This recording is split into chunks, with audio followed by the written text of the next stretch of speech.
بسم اللہ الرحمن الرحیم۔ مبارک ناموں کے ساتھ آپ کی خدمت میں حاضر ہیں، اور انشاءاللہ آج جس نام کے متعلق آپ کی خدمت میں میں کچھ گزارشات پیش کروں گا، وہ بھی میرے آقا علیہ الصلاۃ والسلام کا بڑا مبارک نام ہے، اور یہ وہ نام ہے کہ جس کا تذکرہ ہمیں قرآن مجید میں بھی ملتا ہے۔ اور جب سیدنا عیسیٰ علیہ السلام نے نبی کریم علیہ الصلاۃ والسلام کی بشارت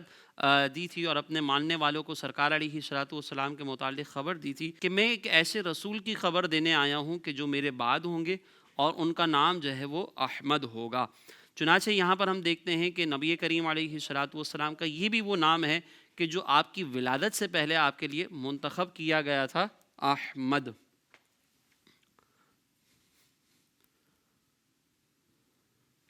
اچھا، یہاں پر ایک چیز ہمیں ذہن میں رکھنی چاہیے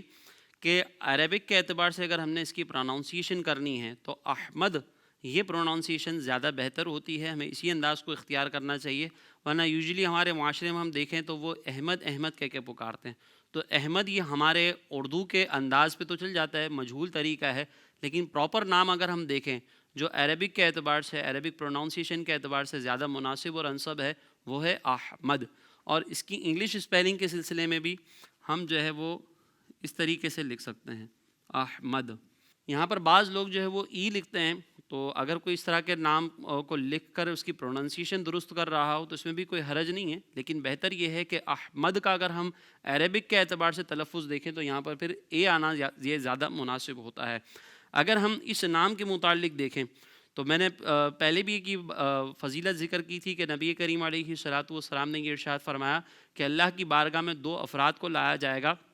اور ان کو یہ کہا جائے گا کہ ان کو داخل جنت کر دو، اور جب وہ جنت کی طرف لے جا رہے ہوں گے تو اللہ کی بارگاہ میں عرض کریں گے کہ یا اللہ، ہمیں کس عمل کی بنیاد پر جو ہے وہ جنت میں داخل کیا جا رہا ہے، حالانکہ ہم نے تو کوئی ایسا جنت میں جانے والا کام نہیں کیا۔ تو اللہ تبارک و تعالیٰ کی طرف سے یہ ارشاد ہوگا کہ جنت میں جاؤ، کیونکہ میں نے یہ حلف کیا ہے کہ جس کا نام محمد اور احمد ہوگا میں اس کو داخل جہنم نہیں کروں گا۔ اسی طریقے سے میرے آقا علیہ الصلاۃ والسلام نے ارشاد فرمایا کہ کوئی ایسا دسترخوان ہو کہ جس پر احمد یا محمد نام کا کوئی شخص تشریف فرما ہو، تو اللہ تبارک و تعالی ہر روز 2 بار اس گھر کو تقدس بخشتا ہے، یعنی اس کی تقدیس، اس کی تعظیم کو بڑھا دیا جاتا ہے۔ چنانچہ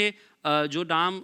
اس طرح کا رکھنا چاہتے ہیں کہ نبی کریم علیہ الصلاۃ والسلام کے نام سے بھی ان کو نسبت حاصل ہو، تو انہیں یہ نام رکھنا چاہیے۔ احمد اس شخص کو کہا جاتا ہے، احمد کا معنی یہ ہے کہ جو بہت زیادہ تعریف کرنے والا ہو۔ محمد کو اگر ہم دیکھیں تو وہ شخصیت کہ جس کی بہت زیادہ تعریف کی جاتی ہے، اور احمد سے مراد یہ ہے کہ جو تعریف کرنے والا ہو۔ چنانچہ یہ نام بھی بڑا مبارک ہے، اس کی بھی بڑی برکتیں ہیں۔ ہم اگر اپنے بچوں کے یہ نام رکھیں گے تو انشاءاللہ اس کی برکات بھی ہمیں حاصل ہوں گی۔ زندگی کے تمام شعبوں میں دینی رہنمائی حاصل کرنے اور آخرت کو بہتر کرنے کے لیے ہمارے YouTube channel Islamic digital studio کو سبسکرائب کر لیں اور بیل آئیکن بھی پریس کر لیں۔ قرآن سے بھی ملاتا ہے